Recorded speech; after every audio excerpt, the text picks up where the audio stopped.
간이과세자가 나에게 무조건 유리한 건지 아니면 일반 과세자가 무조건 나에게 유리한 건지는 실제로 비교를 해 봐야 아는 겁니다.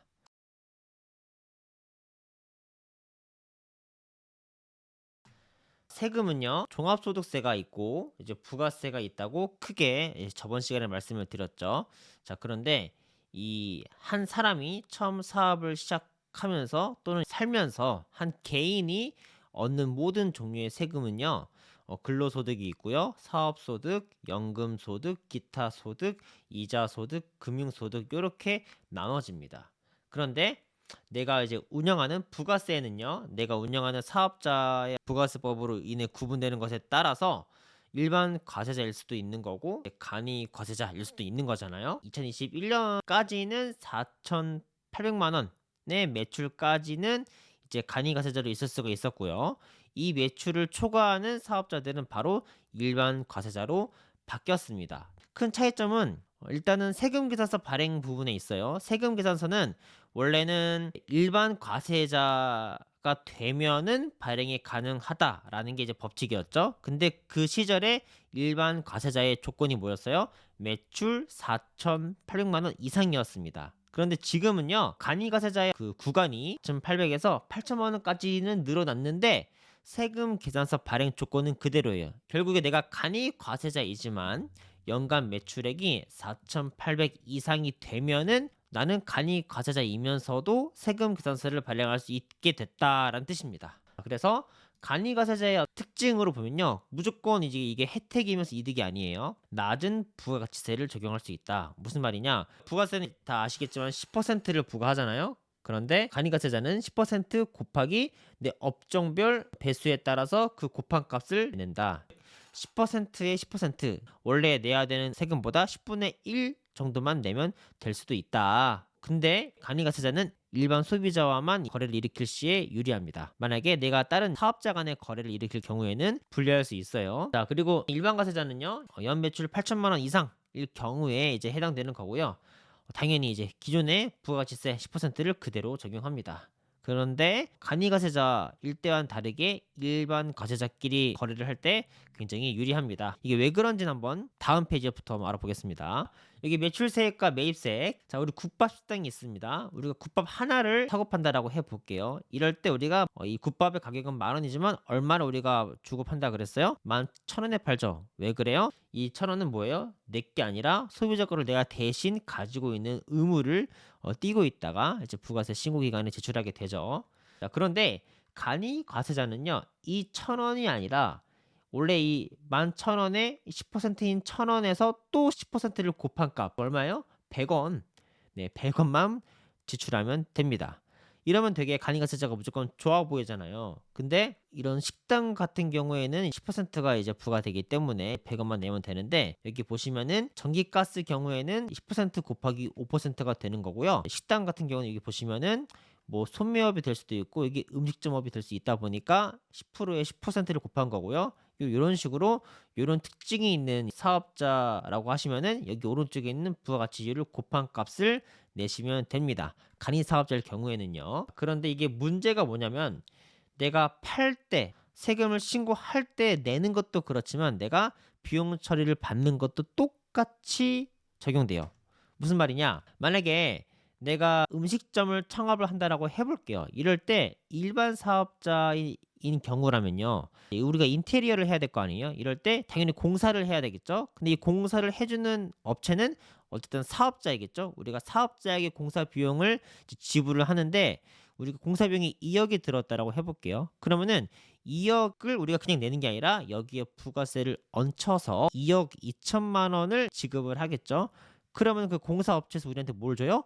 세금 계산서를 끊어주겠죠. 얼마짜리를? 2억 2천만 원짜리를. 자, 그러면 우리는 올 원가 2억에다가 2천만 원을 얹어가지고 비용을 지불했기 때문에 이 세금 계산서를 받은 거고, 이 세금 계산서를 통해서 우리가 지출 증빙을 할 수가 있고, 이 세금 계산서 한 장이 2천만 원짜리 가치를 가진 수표나 다름없죠. 그쵸? 그래서 우리가 이걸 잘 가지고 있다가 부가세 신고기간 이거를 제출하면은 2천만 원을 돌려받거나 내가 내야 되는 세금에서 2천만 원을 깎을 수가 있는 거예요. 그런데 문제는 음식점 창업자인데 내가 만약에 간이 사업자라고 하면은 어차피 부가세는 누구 기준이라고 했어요? 파는 사람 기준이라고 했죠. 공사라는 서비스를 제공하는 공사업체 기준이기 때문에 내가 간이 사업자이라고 하더라도 비용이 2억이면은 2억 2천만 원을 내야 돼요. 간이 사업자는 낼 때도 할인받지만 비용 처리할 때도 똑같이 적용돼요. 무슨 말이냐? 이 2억 2천만 원짜리 세금 계산서를 똑같이 받지만 2천만 원이 아니라 200만 원으로 취급됩니다.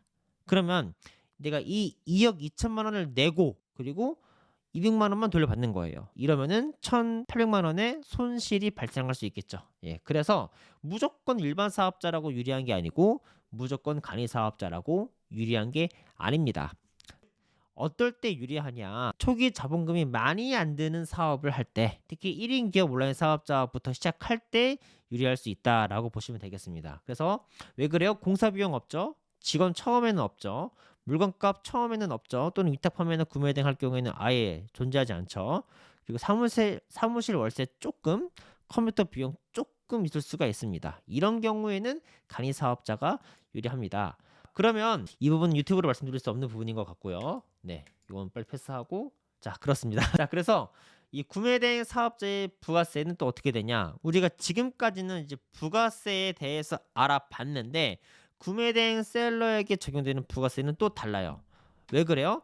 우리가 일반적인 소매업자라고 하면요, 매출이 있고 매입이 있죠. 매출 빼기 매입이 바로 우리의 수익이죠. 그 수익의 10%가 뭐예요? 부가세인 거죠. 그쵸? 그래서 매출의 10%가 매출세액이고 매입의 10%가 이제 매입세액이라고 우리가 했어요. 그런데 해외 구매 대행업자는 어떻게 부가세를 신고하냐면 우리가 서비스를 제공한 거예요.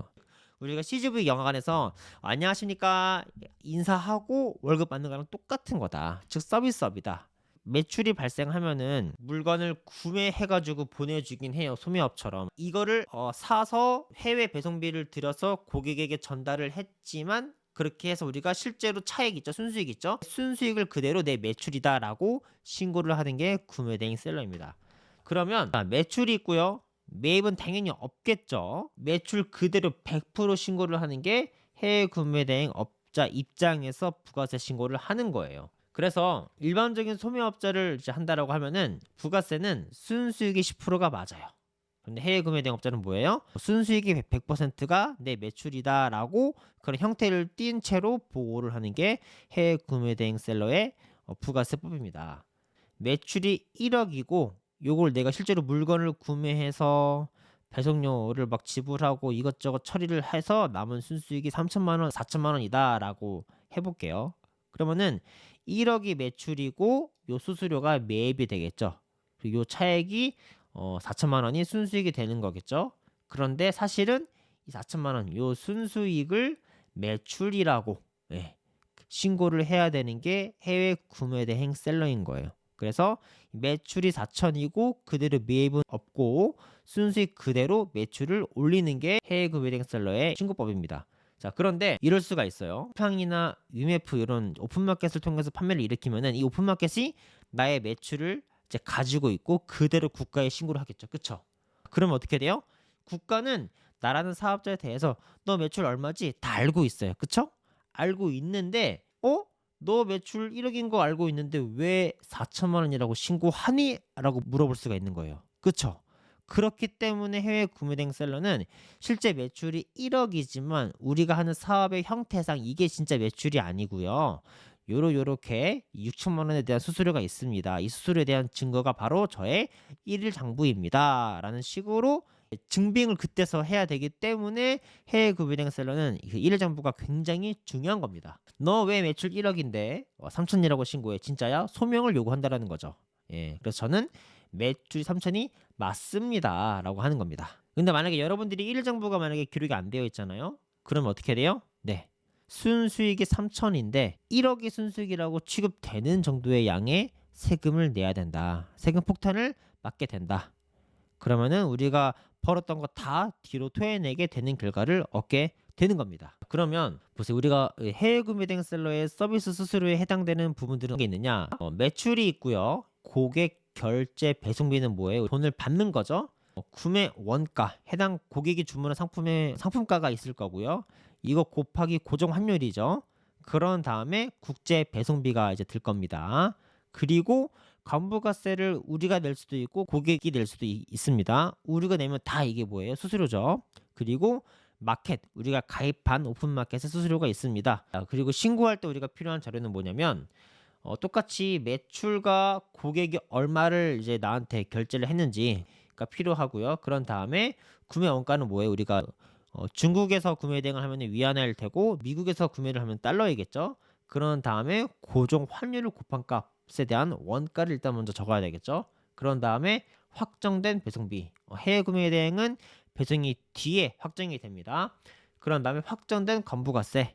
그런 다음에 신고를 해야 되는데 이 마켓 수수료는 빼면 안 돼요. 왜 그러냐면 마켓이 이미 나의 매출을 국가에다가 먼저 신고했기 때문에 내가 마켓 수수료까지 부가세에 넣어서 계산을 하게 되면은 중복으로 계산이 되게 되는 거죠. 그렇기 때문에 마켓 수수료는 계산해서 정리해가지고 제출하지 않습니다. 구매 대행 순서는 어떻게 되느냐? 매출이 있고요. 그런 다음에 카드 결제. 우리 카드로 해외에서 물건을 구매하겠죠. 이 카드로 결제할 때 해외 결제건에 대해서 이 결제 환율이 확정이 언제 돼요? 카드 청구서가 날라올 때 그때서야 우리가 확인할 수가 있어요. 근데 우리가 그때까지 기다릴 수가 없잖아요. 그렇기 때문에 일단 오늘에 해당하는 지금 당장의 기준 환율을 먼저 기재해 놓는 겁니다. 대체하는 거예요. 대체. 만약에 기준 환율이 아니라 뭐 팔릴 때 환율, 살 때 환율로 해도 돼요. 단 한 번 그 환율로 했으면은 끝까지 죽을 때까지 그 환율로 적어 넣어야 됩니다. 기준으로 잡기 위해서 그런 거예요. 그렇게 해야 나중에 실제 카드의 청구서가 나왔을 때 정확히 얼마가 이제 나왔는지 계산할 수가 있겠죠. 그렇기 때문에 하나로 딱 고정해서 하는 게 좋은데 그래서 기준 환율로만 적자라고 하는 겁니다. 국제 배송비도 이제 조금 뒤에 이제 확정이 되죠. 왜냐면은 해외 구매 대행이기 때문에 물건을 구매하고 배대지에 갔다가 그 다음에 뭐 검수를 거쳐서 국내로 넘어오는데 요 시간이 한 1, 2주 걸리기 때문에 딱 12월 31일에 주문이 들어온 거에 대해서는 지금 물건도 아직 배송비 결제를 안 했기 때문에 이 금액을 어떻게 포함시킬 수가 없어요. 그래서 보통은 이 약간 15일까지만 우리가 확정된 금액을 통해서 신고를 하고 남은 15일은 다음 해로 보통 넘깁니다. 자, 세무사에 그럼 제출하면 되는 게 뭐가 있느냐? 마켓별로 만약에 쿠팡 같은 경우는 쿠팡 주문번호와 고객의 구매 일자 그리고 어디에서 구매했는지 결국에 이 5가지만 있으면 돼요. 고객이 결제한 금액, 고객이 결제한 배송비, 고객이 그러니까 나한테 결제한 금액 그리고 내가 물건을 구매한 금액, 내가 쓴 배송비, 그리고 기타 등등 요 2개를 포함한 기타 등등 수수료. 그래서 요 3개 중에서 마켓 수수료는 여기에 포함시키지 않는다. 왜? 마켓이 이미 국가에 신고를 대신 했기 때문에 내가 계산하면은 2번 계산하게 되기 때문에 그러면 환차손과 환차익까지 알 수가 있어요. 우리가 신고하는 금액은 미리 우리가 기준 환율을 통해서 이제 잡아놓고 정리를 하고 있죠. 1정부에. 그리고 실제 우리가 카드 결제를 했을 때 이 정확한 환율은 언제 나온다 그랬어요? 청구된 날 알 수 있다라고 했어요. 그러면 어떻게 하면 돼요? 일단 기준 환율로 곱해서 적어놓고 실제 카드 청구서가 날라왔을 때 그 카드 청구 금액을 보면은 분명히 차액이 발생이 되어 있겠죠. 그때 내가 적어놓은 환율과 이 차액을 빼면은 내가 환차익을 얻었는지 환차손을 얻었는지 알 수가 있게 되겠죠. 자, 이렇게 되면 모든 게 전부 다 100% 완벽하게 떨어지기 때문에 그래서 요거는 네 여기까지가 부가세였습니다. 네, 어떻게 도움 되셨나요? 그래서 부가세 관련된 부분은 굉장히 좀 쉽지 않을 수도 있기 때문에 여러분들 아래 댓글 확인하시면 댓글 고정 확인하시면은 저희 채팅방 오픈 채팅방에 접속하셔서 부가세에 관련된 모든 질문들을 서로 받고 도움을 드리도록 하겠고요. 그리고 댓글에 고정되어 있는 구글 폼을 통해서 신청서를 쓰시면은 오늘 알려드린 PPT 자료 전부 다 보내드리도록 하겠습니다. 감사합니다.